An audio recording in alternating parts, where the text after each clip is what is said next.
welcome back to Unmasters of Magic. This is a follow-up video to the unboxing we did, as you may remember, the gift pack. Just going to talk about a couple of the cards that we found and see how it relates to the gameplay we have.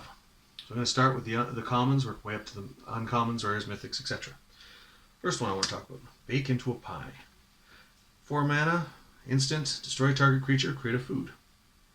Basically an exact, slightly worse version of Murder, except it has the advantage of something that you can sacrifice later.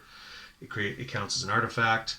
So I mean, if you have things like that care about that, things that care about you sacrificing permanents, it's got that advantage. The main thing is it's destroy target creature. It's not destroy target non-black, non-artifact, destroy target creature. That pain. There's nothing like holding a terror in your hand as you get killed by a black creature. Thunderous Snapper. 4 hybrid mana, Simic colors, 4/4 for 4. Whenever you cast a spell with converted mana and cost 5 or greater, draw a card. We play a lot of EDH here, and most of the stuff is pretty expensive and pretty aggressive, so we have no problem paying that extra amount of mana. And that extra amount of mana is just par for the course. Ooh, look, even the tablet's getting a little excited by that. So being able to get some card advantage, never a bad thing. Grumgully the Generous. Now, this guy's got some abuse ability. The Grumgully Generous. Now, legend 3/3, red green. Who cares? Each other non-human creature you control enters the battlefield with an additional +1/+1 counter on it. Now, so anything with that comes into play with a -1/-1 counter on it, or when it dies, return it to play with a -1/-1 counter on it. This is an infinite loop on it. Sacrifice it, sack outlet, it always comes back. It'll just keep coming back and keep coming back. I'm sure this guy is going to make some pretty gross combos with this guy. I mean, it's just asking for it. Llanowar Tribe, because I mean, 3 mana in, 3 mana out. Basically, it ramps you on turn 4 from 3 to 7 mana. That's a pretty big ramp. I mean, and I love the playability of it. It's 3 times the Llanowar Elf. It comes out 3 times the Llanowar Elf. It's 3 Llanowar Elves standing next to each other. That's good theme. All right, next is the. Oh wait, I've skipped to the rares. Let's go back. Cheater! Seer Call the Bold. 3/3 for 5 mana, legendary human knight. When an instant sorcery spell you control or her deals damage to a player, exile the top card of your library and play that card this turn.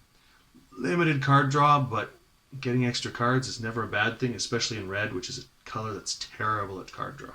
Second worst after white. I'm going to give you a pretty card here. One of my deluxe cards, the Hypnotic Sprite.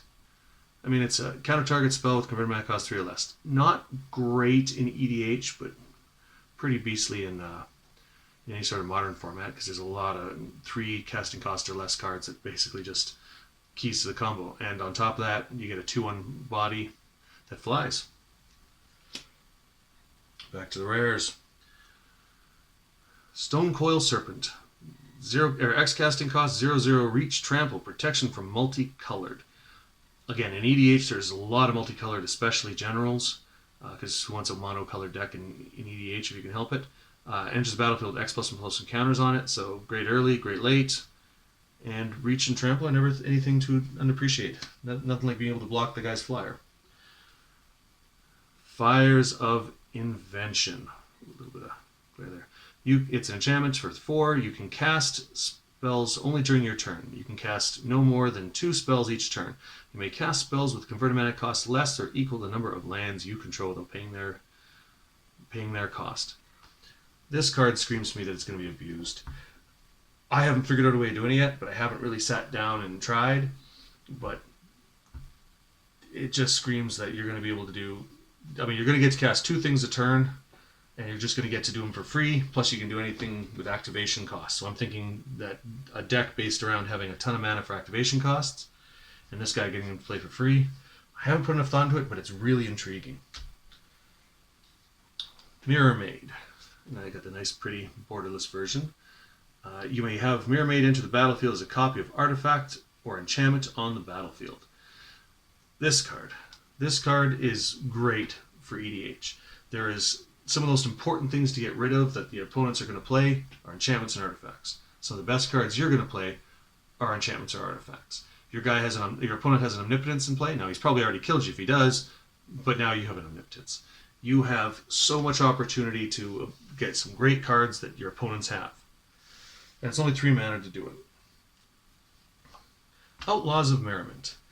Enchantment. At the beginning of your upkeep, choose one at random. Oh, random. Missed that part the first time. Create a red and white creature token with these characteristics. A 3/1 warrior with trample and haste. A 2/1 cleric with lifelink and haste. 1/2 human rogue with haste, and when this creature enters the battlefield, does 1 damage to any target. This is more Boros. It's, yay, exciting. It makes creatures. I mean, there's nothing wrong with it. You get a creature every turn. You can attack with it. More of an aggressive deck, not so much an EDH deck. The creatures are just too small. I mean, it's never bad to get a creature every turn, though. But it's bland Boros again. I mean, just, yay, a little more weenie creatures. Last one on the list. Well, we're going to do something else afterwards, but the Cauldron of Eternity. An extra shiny Cauldron of Eternity. This card looks like fun, but unfortunately, the second ability, which is needed to be put on it, or this card would be broken. I mean, okay, so it's 12 mana, but you're going to be able to cast it. I mean, especially in EDH, if you don't have 5 creatures in your graveyard, it's really early in the game. You're going to be able to get this guy up pretty early.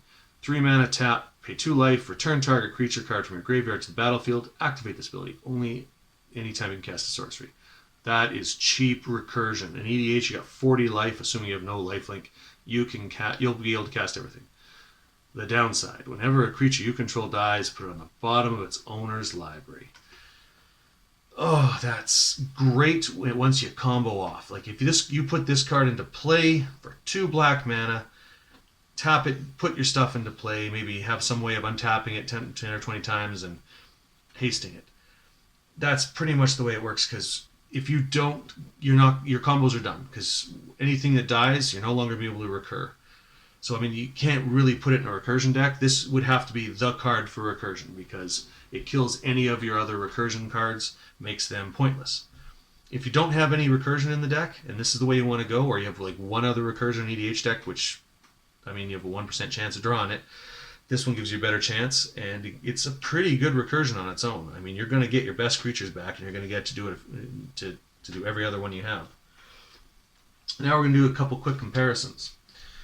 These are the premium card arts to go with the deluxe packs, and I want to see what you guys think. So first of all, we got Reaper of the Night. Yeah, I mean, there's the original one. That's kind of a creepy guy, you know. Grim Reaper stole. Actually, it's the guy, the underworld of the dead, but I can't remember his name. And this one,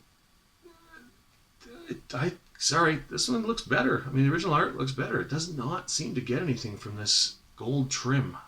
Maybe it's just me. Leave your opinions in the comments below, and call me an idiot if you think. Now this one, on the other hand, I mean, maybe it's just the fact it's foil, but we got. I mean, look at that. That is a gorgeous looking card. I mean, the nice flowers there. It really matches the border and everything. I mean, there's nothing wrong with this one either. This one's pretty solid.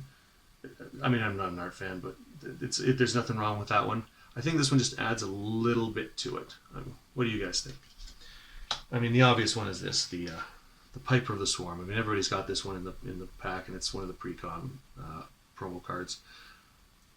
I think the original just looks creepier. I mean, this guy's got the evil grin on his face, but the guy coming out of the mists with the army of rats, to me, just seems a little better, you know?